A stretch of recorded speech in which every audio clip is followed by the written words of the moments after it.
All our stories are created for entertainment purposes only. Story 2. Back in 2019, I was a high school senior, and my sister, who was 15 at the time, was a freshman. We lived with our parents, who had been married for 2 decades. My dad worked as a lawyer in Manhattan, and my mom ran a boutique in Queens. Our home was situated on the border of Queens and Long Island. Before I delve into the story, let me emphasize that my mom had always been a loving and involved mother. I cherished her more than anything in the world. Now, in 2019, both my dad and I started noticing some unusual behavior from my mom. She began spending time with much younger colleagues, indulging in expensive designer clothing like Chanel and Christian Dior, and even getting her lips done. She started taking frequent lavish trips to Europe, excluding both my dad and me, but occasionally taking my sister along. My dad grew increasingly concerned about the time she spent away from home. One day she claimed she had to stay late at work, but she didn't return home until 4 a.m. the next morning. That's when my dad decided to check her phone, and he discovered explicit messages with another man, and even videos of them engaged in intimate activities. A massive, explosive argument erupted between my parents. All I can remember is my dad asking her whether she wanted to be with this other man or stay with her family. She kept repeating, "I don't know," over and over again. Later, my dad came to me and disclosed what was happening, showing me some of the messages they had exchanged, and a part of a video that I wish I had never seen. It shattered me to witness her betrayal. At this point, my dad, who had been sober from alcohol for nearly 15 years, started drinking again. He came home drunk, slept on the couch, and I had never seen him in such disarray before. It was heartbreaking to witness this transformation because he had always been a well-put-together man, especially as a lawyer. A few days later, around 9 p.m., he said he was going to the bar to see some friends and would be back in a few hours. I went to sleep, but in the middle of the night, my mom woke me and my sister up, crying, and said we needed to go to the hospital. Unfortunately, my dad was driving drunk on the way home and had a head-on collision with a guardrail on the highway, going at 94 miles per hour. By the time we reached the scene, he had already been pronounced dead. In that moment, my entire world crumbled. I realized I had lost the most important person in my life, and I held my mom responsible for it. A strong hatred towards her welled up inside me, and I remained silent until his wake, which took place about 10 days later. During the wake, my mom introduced me to a man named John. Immediately, I knew it was my mom's affair partner because I remembered the name from the texts my dad had shown me. It was Johnny. My mom had portrayed him as a close friend. To make matters worse, I watched that guy kneel at my father's coffin and say a prayer over his lifeless body. After the wake, I unleashed all my anger on my mother. I called her every insult in the book. For the next 4 months, I tried to make her hate me as much as I hated her, but she never wavered. She told me she loved me every day and insisted that she'd always be there for me, which only fueled my frustration. About 30 days after my dad's funeral, she started openly dating Johnny. She couldn't even wait for her husband of 20 years to be laid to rest. At that point, I completely stopped talking to her, except when hurling insults her way. I was into baseball and managed to secure a Division I scholarship for it, which led me to a California school. Despite my mother's wishes for me to stay closer to home, I chose California. Once I left and arrived at school, I cut off all contact with her, blocked her number, and severed ties on social media. It's been almost 5 years since I've heard her voice. I knew I had my dad's parents to fall back on financially, so cutting contact wasn't too challenging. Initially, she sent letters for the first 18 months, but she stopped when she realized I wasn't budging. A year after my departure, she moved Johnny and his daughters into our family home, which my dad had bought with his own hard-earned money. I suppose it's their home now. I used to have a relationship with my sister, but when Johnny and his daughters moved in, my sister became friends with them since they were around the same age. My sister and Johnny's oldest daughter now attend the same college and are in the same sorority at Monmouth University in New Jersey. When I found out about this, I cut ties with my sister as well. I've heard that my mom and Johnny got engaged a few months ago, and honestly, I want nothing to do with it. Right now, I'm writing this from my grandparents', my dad's parents' house in Florida, where I've spent every holiday for the past 5 years. Earlier today, I came across a picture on Instagram that my cousin posted. It featured my cousin, my aunt and uncle, my mom, my sister Johnny, and his daughters. Apparently, they were on vacation in the Swiss Alps, enjoying skiing and snowboarding. It struck me that this was the first time I had seen her face in 5 years, and I have to admit it made me miss her a little bit. I have to be honest here. Before all of this happened, she was a wonderful mother whom I loved deeply. I was a complete mama's boy before this mess unfolded. Lately, I've started to miss her a lot. A part of me wants to forgive her and reconnect, but I can't shake this feeling of betraying my father's honor by doing so. The guilt of forgiving her weighs heavily on me because of my father. I'm truly lost on what to do. So Reddit, I turn to you for advice. Should I forgive and reconnect with my mother, or should I stay away to honor my father's memory? What's the right path for me to take?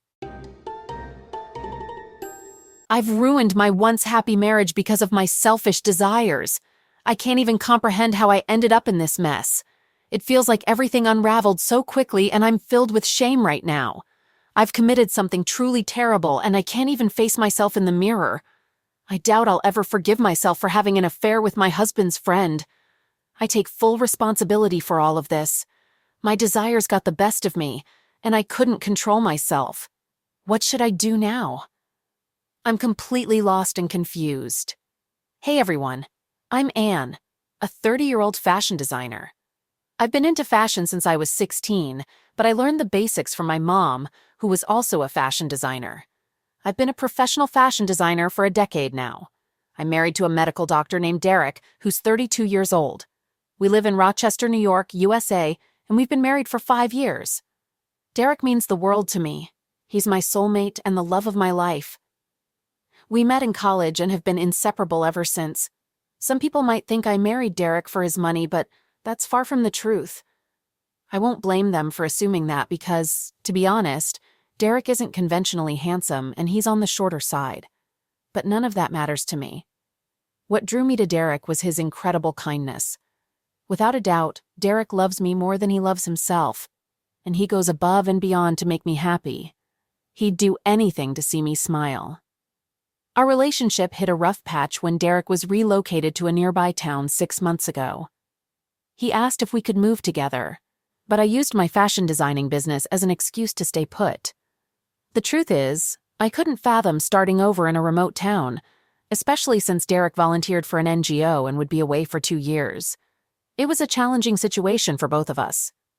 I explained to Derek that I really wanted to join him, but my business commitments prevented me from doing so. He understood my reasons, but I could sense his disappointment in his expression. He reassured me that he'd visit once a month, and I agreed. Little did I know that being apart would create such a significant rift in our marriage. The distance became a problem, and even keeping in touch became a challenge due to Derek's busy schedule. Nevertheless, he made an effort to communicate with me occasionally. Derek made sure that we stayed in touch at least 3 times a day, and we had daily video calls. He kept his promise by visiting me at least once a month. Over time, I started feeling increasingly bored, even though Derek was my best friend, and we used to do everything together.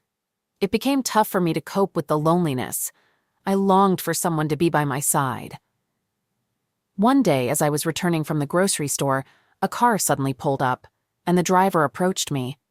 His face looked familiar, but I couldn't quite place it. He introduced himself as Nathan, Derek's friend, and suddenly I remembered him as one of Derek's groomsmen at our wedding. He inquired about Derek, and I informed him that Derek had been away on NGO work for about 6 months. He offered to give me a ride home since my car was in the shop, and after some hesitation, I accepted. During the ride, we had a blast, and I lost track of time, only realizing we had arrived at my doorstep. Nathan insisted on helping me carry the groceries inside, which I appreciated. He came in, assisted me with organizing the groceries, and I offered him a cup of coffee. We continued to chat and have a good time. Nathan is undeniably good-looking, and his company was enjoyable. He's 6 feet tall and could easily pass for a model. Eventually, he suggested leaving, but I convinced him to stay a bit longer since we had time. We decided to share a glass of wine and watch a movie together. That's all I recall, folks. I was utterly unprepared for what transpired next. When I woke up the next morning, I found Nathan in my marital bed. I know it's shocking, but believe me, I was just as stunned. I can't recall any of the details, but one thing was clear. I had slept with my husband's friend, and I had no idea how it happened. I was completely crushed, but Nathan acted like nothing out of the ordinary had occurred. While I was panicking, he remained composed. He told me to calm down, reassuring me that it was quite common, and I wouldn't be the first person to sleep with a friend of my husband. He emphasized that he hadn't taken advantage of me, and that everything that happened was consensual. Well, I was too drunk to recollect anything from that night, but he offered to whip up some breakfast. Initially, I asked him to leave immediately, but he declined and insisted on preparing breakfast. I was still feeling the effects of the previous night's drinking, so I didn't have much energy to do anything about it. I felt lost and didn't know how to handle the situation. I felt terrible and was not proud of my actions. Derek didn't deserve this. I couldn't fathom how I had allowed myself to stoop so low and have an affair with my husband's friend. I constantly questioned my choices because I didn't think Derek could ever forgive me for what I had done. His greatest fear had become a reality. Derek had trust issues stemming from past relationships where women had been attracted to his wealth and eventually cheated on him. I had reassured him that I was different and would never do such a thing to him. Initially, Derek doubted my love for him, thinking it was solely because of his money. Slowly, I gained his trust and helped him see his worth beyond financial status. Now, I couldn't believe I had shattered that trust. How could I convince Derek that I had lost control? I knew he might view me as just another one of his previous partners. I was terrified because I recognized the magnitude of my wrongdoing. I was still grappling with what to do when Nathan entered with a tray of food. I was furious, but I couldn't muster the courage to ask him to leave. He offered me breakfast, and I accepted. He tried to console me, reassuring me that everything would eventually be all right. I felt immense guilt because despite knowing I could have stopped, I kept making the wrong choices. My affair with Nathan continued, and although I was fully aware of its wrongness, I couldn't find the strength to put an end to it. Nathan and I grew so close that he moved in with me. Derek's visits became less frequent due to his demanding work schedule, but he made sure we stayed in touch daily. Whenever Derek called, Nathan would make himself scarce so that I could comfortably converse with him. It felt strange initially, but over time, I adapted to the situation. One day I received an unexpected call from Derek. He mentioned having a surprise for me, and I assumed it was another package he had sent. I rushed to the door when he instructed me to open it, and the shock that awaited me was beyond anything I had imagined. I stood there, frozen for a moment, and Derek had to tap me to bring me back to reality. He could sense my lack of enthusiasm upon seeing him.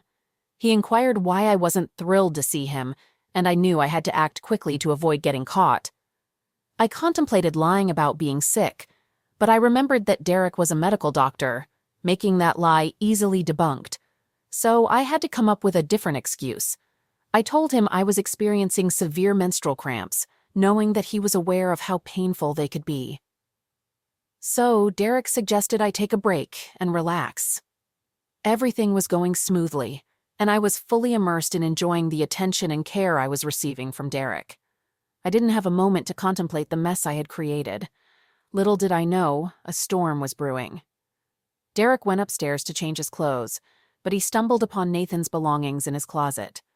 From clothes to undershirts and underwear, Derek was furious, and his anger was evident in his tone when he spoke to me. In that moment, I wished I could vanish into thin air. I knew this could spell the end for me. I wanted to confess, but I couldn't muster the courage. I was convinced that Derek would never forgive me if I admitted to having an affair with his friend. So I held my secret tight, and miraculously, I didn't get caught. When Derek asked about the items he found in his closet, I spun a web of lies. I told him they belonged to my brother, who happened to be in town for work. He questioned why I hadn't mentioned it to him before, given that we spoke every day. I claimed it must have slipped my mind. He continued probing, asking why my brother's belongings were in his closet. At that moment, it was clear he wasn't buying my fabricated tales, and he wasn't going to let it slide. I resorted to saying that I was helping my busy brother with his laundry. From the look on Derek's face, it was evident he didn't believe every word I uttered. Tears welled up in my eyes, and I even accused him of not trusting me. I felt immense shame for my actions and couldn't believe how low I had sunk. Derek wiped away my tears and apologized, never bringing up the matter again. As soon as Derek left, I hurriedly called Nathan, instructing him not to return because Derek had come back. I felt relieved that Nathan wasn't home when Derek returned. I saw it as the universe working in my favor. However, throughout Derek's presence, I pretended to be happy while secretly battling guilt. Seeing Derek reminded me of why I married him and why I had turned down numerous proposals to be with him. It was at that moment that the gravity of my actions hit me. Here was a man who would do anything for me, a man who had defied his own family to be with me, a man who had fulfilled every request I made. He was the one who stood by my side when others labeled me a gold digger. He was the man who had transformed my life. How had I allowed myself to have an affair with his friend? I felt completely disconnected from everything and overwhelmed with exhaustion. Update. Derek noticed that something was amiss, and he repeatedly asked me what was bothering me. However, I couldn't summon the courage to reveal the truth to him. I was terrified of what the consequences would be. Guilt gnawed at me for betraying Derek. It wasn't a conscious choice, but how could I possibly explain to him that it was loneliness that drove me into the arms of his friend? Let me be clear. I take full responsibility for everything that unfolded, but I can't deny that I might not have ended up with Nathan if Derek hadn't been relocated. I could sense Derek growing suspicious, especially when I caught him checking our CCTV camera footage. Thankfully, I was savvy enough to disable it whenever Nathan was around. Derek was keeping a close watch on my every move, even going through my phone, though I had erased all call logs and messages, which only fueled his suspicions. I suppose he was searching for concrete evidence before confronting me. His anxiety escalated when my brother failed to return. Remember when I fibbed to Derek about my brother being in town? Well, I had to concoct another story.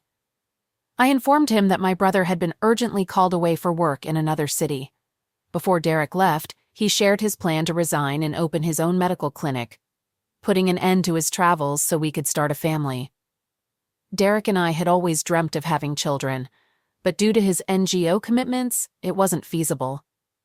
We agreed to wait until he was more settled, as he was determined to be an active part of our kids' lives. It was a mix of emotions for me. On one hand, I was overjoyed at the prospect of finally starting a family. On the other hand, I was burdened by the guilt of my affair with Nathan. Would Derek still want to have children with me once he discovered I had been intimate with his friend? I knew he wouldn't. I knew the man I married was unforgiving. He had never forgiven any of his ex-girlfriends who had cheated on him. What chance did I stand as his wife? I was acutely aware of the painstaking effort it took to rebuild Derek's trust, and now I had shattered it all. Derek returned to formally resign, and I resolved to end things with Nathan. I decided to meet him outside my house, but then I remembered some of his belongings were still inside. So I called him over to break things off officially. I informed him that it was over and that I couldn't continue our relationship. He pressed for an explanation for my sudden change of heart, but I firmly stated it was none of his business and urged him to retrieve his belongings and leave. Nathan begrudgingly began packing his things, predicting that I'd regret my decision one day and come back begging. I assured him that such a day would never come. Amid our exchange, my phone rang, and I glanced at the caller ID, discovering it was Derek. My heart practically leaped out of my chest. I gave Nathan a signal to excuse me, and he obliged. I answered the call, and Derek mentioned he was checking in on me and letting me know he had officially resigned. I felt elated, and our conversation continued. For a moment, I completely forgot that Nathan was still around, lurking in the background. As I was chatting with Derek on the phone, Nathan walked in with a loud, angry tone, announcing he had packed his stuff and was leaving. In that instant, I felt like my world was collapsing. Nathan must have assumed my call was over because Derek and I typically had brief conversations due to his demanding work schedule. I prayed that Derek hadn't overheard what Nathan had said, but my hopes were dashed when Derek inquired about Nathan's presence in our house. How could he have recognized the voice? I had assumed they were just casual acquaintances. I forgot to mention one thing about Derek. He has an uncanny ability to remember faces and voices. It's one of his distinctive traits. As I was struggling to process everything, he asked again what Nathan was doing in our home. I was too stunned to utter a word. I never imagined I'd get caught, at least not like this, and certainly not right after ending things with Nathan. My mind drew a blank and I couldn't conjure up another lie. Derek revealed that he knew I had been unfaithful when I tried to pass off the clothes in his closet as my brother's, and when he discovered I had disabled the CCTV camera. He suspected my infidelity, but what he didn't know was that I had been cheating with his friend. Tears streamed down my face uncontrollably at that moment. He instructed me to leave his house before he returned. I couldn't fathom my predicament, and it felt as if my world had crumbled to pieces. Leaving Derek's house wasn't an option. I mean, where would I even go? Returning to my parents' home was out of the question. What would I tell them had transpired? So I chose to ignore the consequences and wait for Derek. I hoped he might forgive me when he learned that loneliness had driven me to betray him with his friend. However, my hopes were shattered when Derek arrived, seething with anger. I had never seen him like this before. His fury intensified upon seeing me still there. He demanded to know why I was lingering in the house and threatened to involve the police, claiming I was trespassing. My pleas fell on deaf ears, and he ordered me to gather everything I had brought with me 5 years ago when I moved into his house, emphasizing that I shouldn't take anything he had purchased for me, down to the slippers and hairpins. I got down on my knees and started pleading desperately.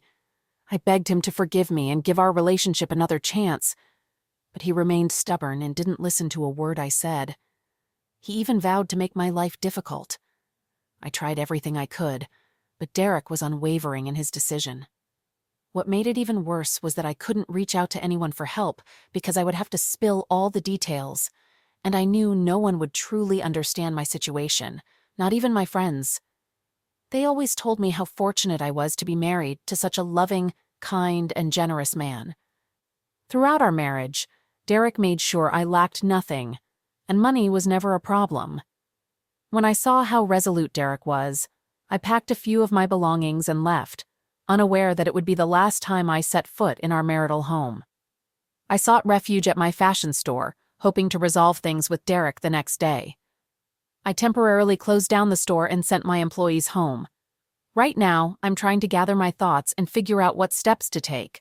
I desperately want my husband back in my life. Update. It's still a complete mystery to me how my life took such a sudden turn. I mean, how did I go from living in a luxurious mansion to squatting in my own store? It all happened so swiftly, and it felt surreal, like a bad dream that I wished I could wake up from. After spending several days sleeping at my fashion store, the reality of my changed life hit me hard, and I cried profusely. I was so consumed by my thoughts that I didn't even realize when I dozed off the next day. I was awakened by the ringing of my phone, and it was our lawyer on the line. He wanted to meet with me, and I asked him to come to the store.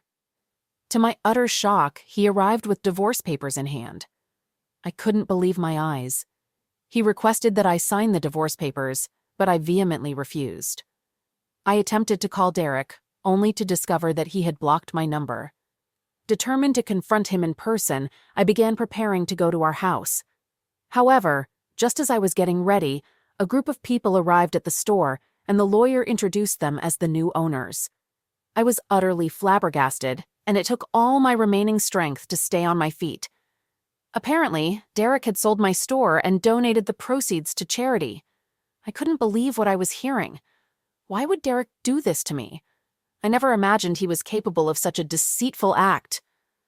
While it's true he initially financed the store with his money after we got married, I was the one who put in all the hard work to turn it into what it is today. How could he simply discard all my efforts? His name was on the ownership papers, but I never once thought we'd end up in a divorce. The new owners of my store gave me a 24-hour deadline to vacate the premises. I felt fortunate at first, thinking I could use that time to convince Derek to forgive me and change his mind. I left the store and headed to Derek's place, but I was met with yet another shocking revelation. Derek had sold our house, and I was denied entry. That's when it hit me that I'd lost everything. I didn't have the luxury to wallow in self-pity because it was evident that Derek was determined to make things as difficult as possible for me. I made numerous attempts to call him, but my calls never went through. Eventually, I had no choice but to sign the divorce papers and accept that it was time to move forward with my life. I left the store and decided to stay at a hotel. However, I encountered another shock when my card was declined. It turned out Derek had struck again, wiping out everything from our joint account. We had opened that account together with my suggestion, as Derek earned more, and it allowed me access to his funds for shopping and such.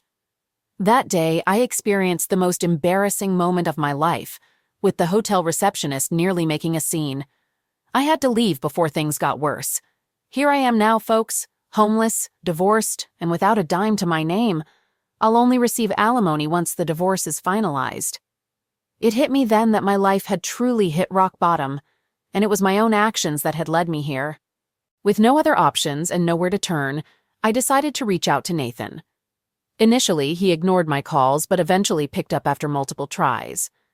I asked if we could meet to talk, and he initially claimed to be busy. However, when I explained my dire situation, being homeless and in desperate need of a place to stay, he admitted he wasn't in town.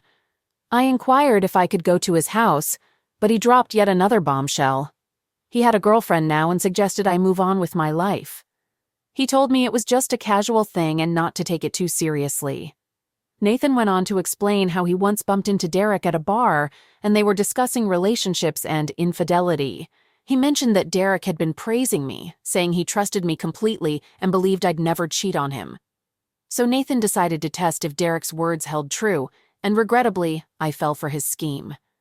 Hearing Nathan's words made me feel utterly ashamed of myself. I suddenly felt tainted and wondered how I could have allowed myself to be deceived so easily.